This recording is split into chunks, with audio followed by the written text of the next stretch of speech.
Mas buscai primeiro o reino de Deus e a sua justiça, e todas estas coisas vos serão acrescentadas. Vamos repetir no 3 este texto? 1, 2, 3. Mas buscai primeiro e a sua justiça, e todas estas coisas vos serão acrescentadas. Vamos orar. Quanto mais oração, mais poder de Deus. Curva a sua cabeça. Querido Deus e eterno Pai, Senhor, graças nós te damos, Senhor, esta noite. Senhor, pela tua graça, pela tua misericórdia, por sentirmos, Senhor, a sua presença neste lugar. Por cada filho seu, Senhor, que já se expressaram, já testemunharam das grandezas que o Senhor tem realizado nesta casa. Pai, pedimos a intervenção divina do Senhor sobre cada coração agora. Pai, que a Tua palavra venha penetrar de uma forma extraordinária, que venha achar guarida no coração desta pessoa, Senhor, e venha permanecer, para que possamos praticá-la, Senhor, e viver os milagres que estão contidos na Sua palavra. Senhor, fale com a nossa alma e ela viverá, em nome de Jesus. Tome o seu assento, por gentileza, esta noite. Queridos, nós estamos diante de uma série de ensinamentos de Jesus. Estes ensinamentos se iniciaram logo no capítulo de número 5, chamado como Sermão do Monte ou Sermão da Montanha. É claro que quando nós decorremos sobre esses 3 capítulos de tamanha importância para o crescimento espiritual e os ensinamentos que Jesus nos dá, que está entrelaçado à sua palavra e uma vida dedicada ao seu reino e à obediência, nós podemos perceber que Jesus nesses 3 capítulos inicia um sermão tão precioso, um dos ensinamentos mais preciosos que Jesus ensina em todo o seu momento de vida. Aqui ele ensina lições sobre o caráter cristão, lições como viver nessa terra presente, lições como é o reino de Deus, lições importantes para o desenvolvimento, tanto espiritual como também terreno, na vida de cada pessoa. O capítulo 5 fala sobre uma série de bem-aventuranças, sobre a felicidade que há na vida daqueles que se entregaram para o reino de Deus de uma forma especial. Logo no versículo de número 3, o texto diz: bem-aventurados os pobres de espírito, porque deles é o reino dos céus. Bem-aventurados os que choram, porque serão consolados. Veja que para o reino de Cristo, felizes são aqueles que estão chorando. Felizes são aqueles que estão derramando as suas lágrimas. Ele deixa uma palavra profética liberada para a sua igreja, que quem chora um dia terão as suas lágrimas consoladas pelo seu Redentor. É por isso que no livro do Apocalipse, o evangelista João, quando recebeu a revelação, ele disse que Deus enxugará dos nossos olhos todas as lágrimas. Então, enquanto nós estamos aqui, não tenha medo de chorar na presença de Deus, não tenha medo de se derramar diante do eterno da sua alma, pois chegará um momento em que essas lágrimas serão enxugadas, não pelo lenço que você carrega, não por uma pessoa que te dá o apoio, o ombro para você chorar, mas será enxugada pelo Deus que habita no céu. Enxugará dos nossos olhos todas as nossas lágrimas, ou seja,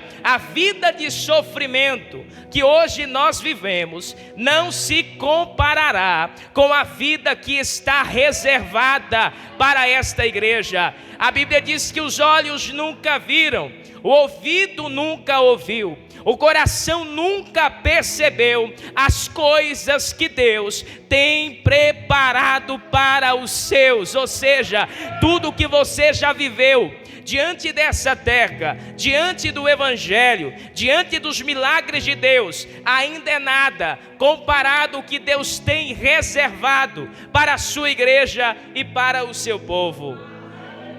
Quando nós entramos no capítulo de número 6, nós vemos aqui Jesus falando sobre a prática do jejum, Jesus falando sobre a prática da esmola, Jesus falando sobre a questão da oração do secreto, falando sobre a importância de orar a Deus secretamente e Deus o recompensará no seu secreto. É claro que ele não está dizendo que nós não devemos orar em comunidade, mas ele está dizendo que tem muita gente que só ora no meio da multidão para mostrar que é uma pessoa religiosa. Não é isso que ele está procurando. O que ele está procurando de verdade são pessoas com intimidades no coração, que não estão importando pela multidão que estão lhe cercando, mas estão importando pela intimidade que estão tendo diante do altar de Deus. Então ele está dizendo: fecha a porta,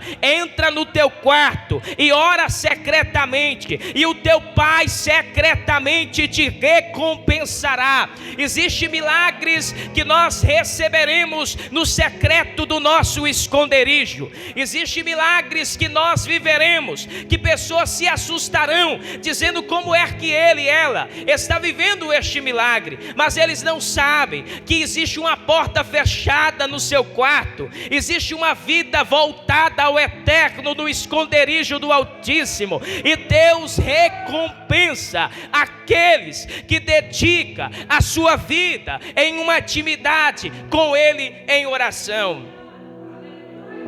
Mas eu quero redobrar a sua atenção esta noite para o texto que nós acabamos de ler, do versículo de número 25 ao versículo de número 34, nós vemos Jesus falando sobre as coisas que existem na vida, sobre as prioridades que algumas pessoas têm tomado em relação à sua vida diária. Fala sobre provisão, fala sobre preocupações, fala sobre as coisas da vida diária. O texto do capítulo de número 6, o versículo 33, é uma afirmação de Jesus: mas buscai primeiro o reino de Deus e a sua justiça, e todas estas coisas vos serão acrescentada. Jesus está abordando a preocupação das necessidades diárias, destacando que a confiança em Deus deve superar a ansiedade material. Ele usa exemplos da natureza para mostrar a sua provisão divina. É só nós antecedermos alguns versículos, do versículo 25 ao 27, aonde o texto diz: por isso vos digo, não andeis cuidadosos quanto à vossa vida, pelo que haveis de comer, ou pelo que haveis de beber, nem quanto ao vosso corpo, pelo que haveis de vestir. Não é a vida mais do que o mantimento, e o corpo mais do que o vestuário? Olhai para as aves do céu, que nem semeiam, nem cegam, nem ajuntam em celeiro, e vosso Pai Celestial as alimenta. Não tendes vós muito mais valor do que elas? E qual de vós, por mais ansioso que esteja, pode acrescentar um côvado à sua estatura? O que ele está chamando a nossa atenção é para confiarmos plenamente na providência do eterno, confiar no Deus que está cuidando dos mínimos detalhes da nossa história. Eu sei que nós nos preocupamos com o alimento, eu sei que nós nos preocupamos com a vestimenta, eu sei que nós nos preocupamos com as coisas diárias. Isso é da natureza humana, se preocupar com as coisas que lhe traz o sustento diário. Mas o que ele está dizendo não é o caso de você não se preocupar, é o caso de você colocar essas necessidades acima do reino de Deus, acima da prioridade deste reino. É o que ele está dizendo: a sua confiança, em primeiro lugar, não pode estar nas necessidades que você tem, mas deve estar no meu reino que está em você. Então, em primeiro lugar, é confiar no Deus que você serve. Mas buscai primeiro o reino de Deus. O reino de Deus pode ser entendido como o domínio e a soberania de Deus sobre toda a criação. É tanto o reino espiritual presente no coração e na vida dos crentes, quanto o reino futuro, que será plenamente realizado quando Cristo retornar. Ou seja, o reino de Deus é o governo de Deus em cada coração. É a manifestação do governo de Deus na vida de cada pessoa que se entregou para o seu Salvador. Quando nós olhamos para os aspectos deste reino, em primeiro lugar, nós vemos a presença espiritual deste reino. Em todas as hipóteses presentes neste texto, ao decorrer do ministério de Jesus, ele veio sempre manifestar o reino de Deus na terra. Os governantes sempre tentaram concorrer com Jesus, pensando que o seu reino era visível, pensando que o seu reino era material, pensando que o seu reino competiria com a política do seu tempo, ou com as lideranças dos fariseus e dos saduceus da sua época. Mas o reino de Cristo nunca foi uma concorrência política. O reino de Cristo nunca foi uma manifestação materializada. O reino de Cristo é um reino espiritual, aonde eles delegam a autoridade aos seus súditos invisivelmente. É claro que este reino um dia será visível na última vinda de Cristo à terra. Será visível e Cristo governará para a sua igreja. Mas enquanto este reino não é visível, ele é espiritual, e Deus tem levantado os seus para governar todas as gentes que existem sobre a terra. O texto que foi lido esta noite, na abertura do culto, falando sobre Cristo, dizendo: Pedro, eu edifico a igreja em mim, mas eu te darei as chaves do reino dos céus. Ou seja,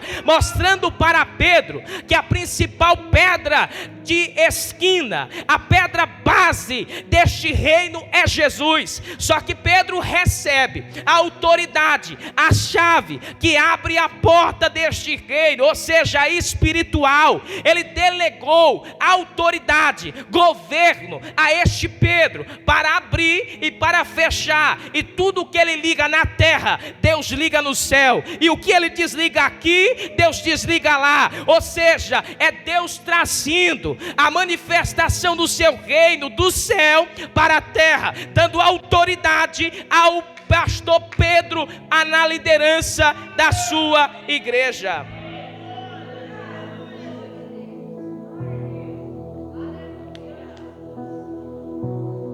E aonde é que esse reino está presente? Este reino está presente aonde a vontade de Deus é obedecida. Este reino está presente aonde a vontade de Deus prevalece. Quando nós olhamos o próprio Jesus falando sobre o reino de Deus está presente no meio de nós, embora ainda não esteja plenamente realizado, ele diz em Lucas capítulo 17, versículo de número 20 e 21, é interrogado pelos fariseus sobre quando viria o reino de Deus, Jesus lhes respondeu: o reino de Deus não vem com aparência exterior, nem dirão, ei-lo aqui, ou ei-lo aí, porque o reino de Deus está dentro de vocês. Ou seja, o reino de Deus é manifestado aonde Deus tem prioridade na vida de cada crente. Se o reino de Deus está em nós, é porque ele habita dentro do nosso coração. É a manifestação deste reino. A segunda coisa é a justiça, a paz e alegria no Espírito. O reino de Deus se manifesta através das características e valores celestiais. Olha Romanos capítulo 14, versículo de número 17. Porque o reino de Deus não é comida, nem bebida, mas justiça, paz e alegria no Espírito. Ou seja, o reino de Deus não é coisa material. O reino de Deus não é coisa que se desfaz. O reino de Deus é o governo de Deus estabelecido sobre a humanidade. É Deus governando o seu povo e a sua igreja. A terceira coisa é a soberania de Deus. E é claro que isso se refere ao reconhecimento e aceitação da autoridade de Deus em todos os aspectos da sua vida. Olha o que Mateus 6:10 diz: venha o teu reino, seja feita a tua vontade, assim na terra como é no céu. Tudo o que Jesus veio manifestar para o povo de Israel, para a igreja de Deus na terra, é trazer o que existe no céu, manifestando na terra, mostrando para o povo que existe coisas melhores, e quer que o povo entenda que a vontade dele deve prevalecer sobre a nossa própria vontade. Os ensinos de Jesus sobre o reino de Deus.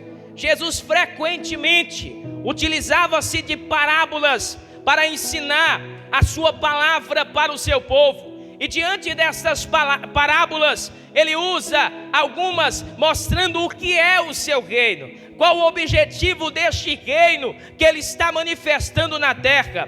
A primeira parábola que nós encontramos é Mateus capítulo 13, versículo 31 e 32. Outra parábola lhe propôs, dizendo: o reino dos céus é semelhante ao grão de mostarda que um homem tomou e semeou no seu campo, o qual é na verdade a menor de todas as sementes, e crescida é maior do que as hortaliças, e faz-se árvore, de sorte que vem as aves do céu e se aninha nos seus ramos. Ou seja, esta parábola mostra que o reino de Deus, embora comece pequeno, ele cresce e se torna uma grande realidade. Quem disse que o reino de Deus começa grande? Não, o reino de Deus começa pequeno. Deus alcança um coração, e depois desse coração alcançado, Deus alcança uma multidão. Ele faz uma comparação com esta semente tão pequena, a menor de todas as sementes da terra, a semente do grão de mostarda,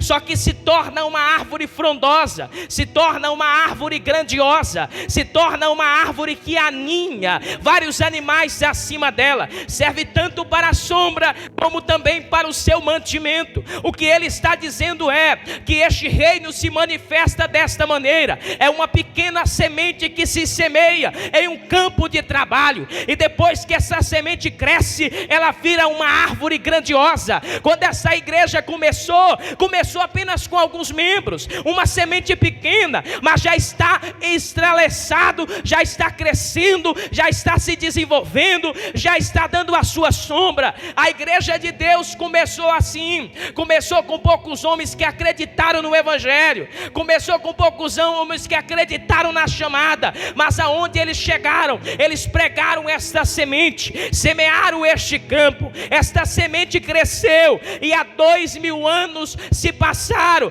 e a igreja avançou. Só no Brasil nós somos mais de 22 milhões de assembleanos que levantam a bandeira no evangelho, e esta bandeira foi erguida em 1911, quando 2 missionários chegaram dos Estados Unidos, enviados por uma visão profética de Deus. Chegaram na cidade de Belém do Pará, não sabia falar o português, não sabia falar quase nada, mas aprenderam a dizer que Jesus salva, que Jesus cura, que Jesus batiza com o Espírito Santo, e breve voltará para buscar a sua igreja. A mensagem do reino nem sempre é uma mensagem profunda, a mensagem do reino nem sempre é uma mensagem muito teológica, mas a mensagem do reino é uma mensagem simples, do Jesus que salva, do Jesus que cura, do Jesus que perdoa, do Jesus que restaura, do Jesus que transforma,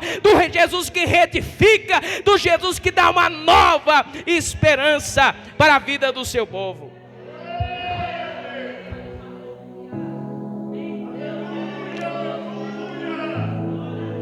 Eu estou sentindo Jesus aqui nessa casa.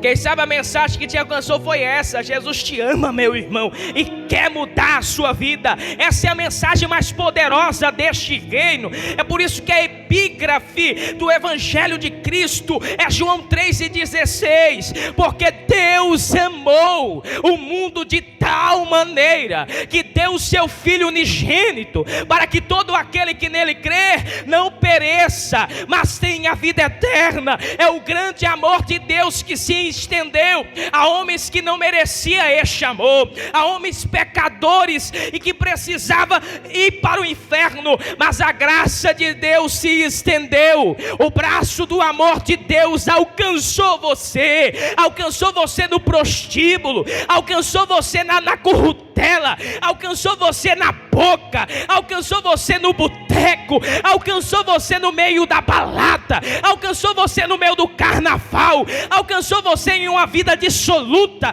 Não olhou para aquilo que você era, apenas olhou dizendo: eu amo ela, vou trazer para cá. Eu amo ele, vou trazer para cá. Eu amo ele, vou trazer para cá. Te tirou da sarjeta, te tirou da lama, te lavou no sangue precioso, te deu o nome da qual você é chamado de servo de Deus. Você não é qualquer coisa, minha irmã. Você não é qualquer coisa, meu irmão. Você carrega a maior patente que esse mundo pode ter. Você é um representante de Cristo nessa terra, um sacerdote de Deus, um ministro do Senhor. Você carrega o maior título que alguém pode ter. Por mais graduações que esteja nessa terra, o maior título que você carrega é o que ele já deu: representante de Deus na terra. Não existe outro maior e mais poderoso do que este.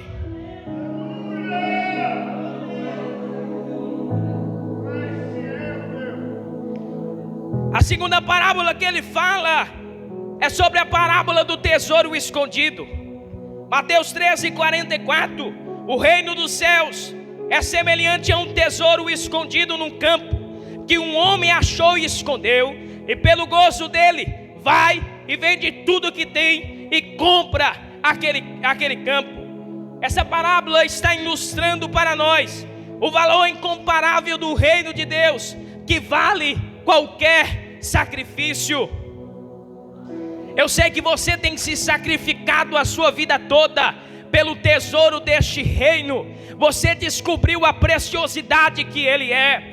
Muita gente te olha, até te chama de fanático, te chama de religioso, pelo seu cuidado pelo reino, mas eles ainda não descobriram o tesouro que esse reino carrega. Eles ainda não provaram dos benefícios desse reino. Muitas pessoas vivendo impacientemente neste mundo, depressivamente neste mundo, dopada de remédio de taxa preta. Mas existe um povo dentro da Assembleia de Deus que não precisa de droga para ter alegria, não precisa do álcool para se alegrar, não precisa do remédio para se dopar. O único remédio que ela precisa é de Jesus Cristo de Nazaré, que tem o poder de transformar o homem e dar vida a este homem. No mundo você não tinha alegria, mas Cristo te deu alegria quando você disse sim ao Evangelho. No mundo você era conhecido como um cachaceiro, como um drogado, como uma prostituta, mas quando chegou aqui dentro, o teu passado foi jogado no mar do esquecimento. Você não é mais um drogado, você agora é um servo de Deus, você agora é um instrumento do Senhor.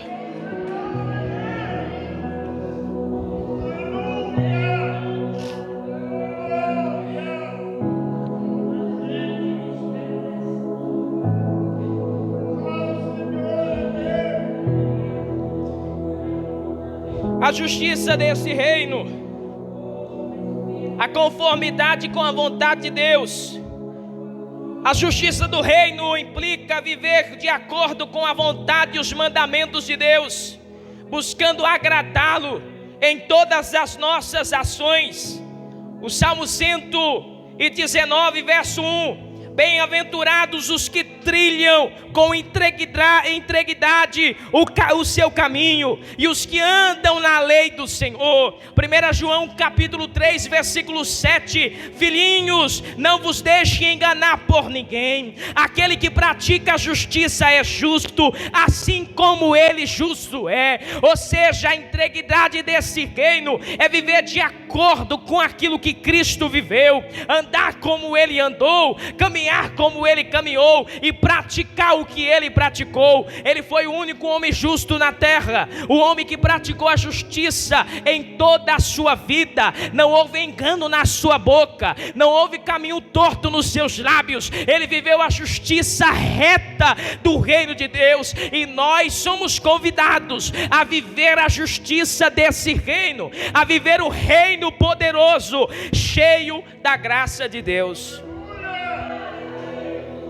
Quando olhamos para o caráter ético e moral deste reino, nós entendemos que inclui honestidade, integridade e moralidade em todas as áreas da vida. A justiça do reino se manifesta em ações que são justas e corretas diante dos homens. Olha o que Miqueias capítulo 6, versículo 8 declara: ele te declarou, ó homem, o que é bom e o que o Senhor requer de ti, senão que pratique a justiça e ames a misericórdia e andes humildemente com o teu Deus. É uma pergunta que ele deixa no ar, convidando nós a praticarmos a justiça do seu reino. Terceiro lugar, para a gente encerrar: e todas estas coisas vos serão acrescentadas. Falando sobre as necessidades e a preocupação destas necessidades básicas, como o texto que eu acabei de ler anteriormente, para vocês não andar cuidadosos com a vossa vida. Quando ele fala sobre este cuidado, comparando a natureza e o cuidado de Deus, sobre o cuidado de Deus em sua esfera completa, que nem mesmo Salomão, com toda a sua riqueza, com toda a sua glória, com todo o seu poder, foi capaz de se vestir como a erva do campo. Ele mostrando que por mais que o homem tenha riqueza, por mais que o homem tenha beleza, nunca será capaz de ser cuidado como cuida Deus da sua vida, como cuida Deus da nossa vida. É a gente confiar na provisão de nosso Deus. Mateus, versículo 31 do texto: não andeis, pois, inquietos, dizendo: que comeremos, que beberemos, com o que nos vestiremos? Porque todas estas coisas os gentios procuram. De certo que o vosso Pai Celestial bem sabe que necessitais de todas estas coisas. Fica de pé, por gentileza. A nossa confiança em antemão tem que estar no Senhor. Em primeiro lugar, é a confiança no Deus que nós confiamos.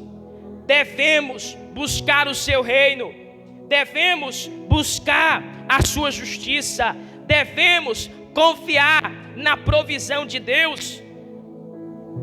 Como disse Mateus no versículo 34: não vos inquieteis, pois pelo dia de amanhã, porque o dia de amanhã cuidará de si mesmo. Basta cada dia o seu mal.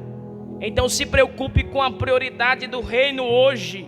Se entregue para esse reino agora, que dos mínimos detalhes da sua vida Deus está cuidando, Deus está se responsabilizando. É o que disse Pedro na sua primeira epístola, capítulo 5, verso 7: lance sobre ele toda a vossa ansiedade, porque ele tem cuidado de vocês. Olha o que Paulo diz aos Filipenses capítulo 4, versículo 19: e o meu Deus, segundo a sua riqueza em glória, há de suprir em Cristo Jesus cada uma de vossa necessidade. Olha o que o salmista Davi diz no Salmo 37, verso 25: fui moço e agora já sou velho, mas nunca vi o justo desamparado, nem a sua descendência mendigar o pão. A promessa é que ao priorizarmos o reino e a sua justiça, Deus está cuidando da nossa necessidade física, Deus está cuidando do detalhe da sua vida. Enquanto você adora aqui, Deus já está cuidando do seu amanhã. Enquanto você cultua aqui, Deus já está projetando o seu amanhã. O seu amanhã ainda não chegou, mas Cristo já está projetando o seu alimento diário, a sua vestimenta, a provisão da sua vida. Vamos orar ao Senhor. Aonde você está, eu não sei se você quer vir aqui à frente, mas nós oraremos ao Senhor agora. Eu não sei qual é a dificuldade que você está carregando, mas de uma coisa eu sei: Deus está cuidando dos detalhes da sua vida. É como disse o salmista: se não fosse o Senhor, os nossos inimigos haviam nos engolidos vivos. Mas o cuidado de Deus chegou primeiro na sua casa, o cuidado de Deus chegou primeiro na sua vida, o cuidado de Deus chegou primeiro no seu trabalho. Ele cortou o laço, Ele desfez a armadilha, Ele deu o livramento. Pela ótica humana, o acidente mataria a sua vida. Pela ótica humana, alguma coisa já teria ceifado a sua vida. Mas quando chegou para ceifar, Cristo se levantou com a sua bandeira, dizendo: aqui não mexe, porque é protegido por mim. A sua vida está no controle de Deus, minha irmã. A sua vida está no controle de Deus, meu irmão. A sua vida está no controle dos céus. Solte esse glória da sua boca esta noite. Desagarra esse glória que está enganchado na sua garganta, porque hoje pode ser a noite que Deus te alcança com graça e com poder. Hoje pode ser a noite que o Espírito de Deus te enche agora. Já tem gente já ficando de joelho. É o poder da palavra de Deus.